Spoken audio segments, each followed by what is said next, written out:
ಅವ್ರು ನೀವು ಯಾದಗಿರಿ, ಮೈಸೂರು. ಬನ್ನಿ ಬನ್ನಿ, ನಾಳಿನ ಪ್ರಜೆಗಳು ನೀವೆಲ್ಲ, ಭಾರತದ ಪ್ರಜೆಗಳು. ನಿಮ್ಗೆ ರೈಲ್ವೆ ಸ್ಟೇಷನ್ ಏನ್ ಜಾಸ್ತಿ ದೂರ ಇಲ್ಲ, ನೋಡ್ತಾ ಇದ್ರಲ್ಲ ರೈಲ್ ಹೋಗ್ತಾ ಇರೋದಂತದ್ದು. ಮೇಲ್ಗಡೆಯಿಂದ ನಿಂತ್ಕೊಂಡು ನೋಡಿದ್ರೆ ರೈಲ್ ಹೋಗೋದೆಲ್ಲ ಕಾಣಿಸುತ್ತೆ ಆರಾಮಾಗಿ, ನೋಡ್ತಾ ಇರ್ಬೋದು ನೀವು. ನಾನು ಝೂಮ್ ಹಾಕಿದ್ದೀನಲ್ಲ ಆ ತರ. ಮತ್ತೆ ನಿಮ್ಗೆ ಇಲ್ಲಿ ರೈಲ್ವೆ ಸ್ಟೇಷನ್ ತುಂಬಾ ದೂರ ಏನ್ ಅನ್ಸಲ್ಲ. ಅಲ್ಲಿಂದ ನಿಮ್ಗೆ ಒಂದು 30 ರೂಪಾಯಿ 50 ರೂಪಾಯಿ ಕೊಟ್ಟರೆ ತಗೊಂಡ್ ಬಿಡ್ತಾರೆ ಅಲ್ಲಿ ದೇವಸ್ಥಾನ ಹತ್ರನೇ. ಆ ಬೆಟ್ಟದಿಂದ ನೀವು ನಡ್ಕೊ ಬರ್ಬೋದು.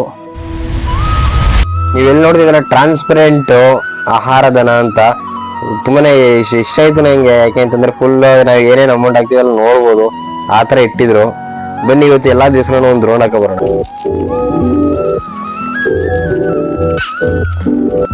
ಇವಾಗ ಏನ್ ನೋಡ್ತಾ ಇದ್ರಲ್ಲ, ಇದೇ ಬಾಹುಬಲಿ, ಇದೇ ನೋಡಿ ಗೊಮ್ಮಟೇಶ್ವರ. ನಮ್ಮ ಕರುನಾಡು ಕೊಟ್ಟಿರೋ ಹೆಸರು ಗೊಮ್ಮಟೇಶ್ವರ ಅಂತ. ನೋಡಿ, ಇದು ಏಷ್ಯಾದ ಅತ್ಯಂತ ಏಕ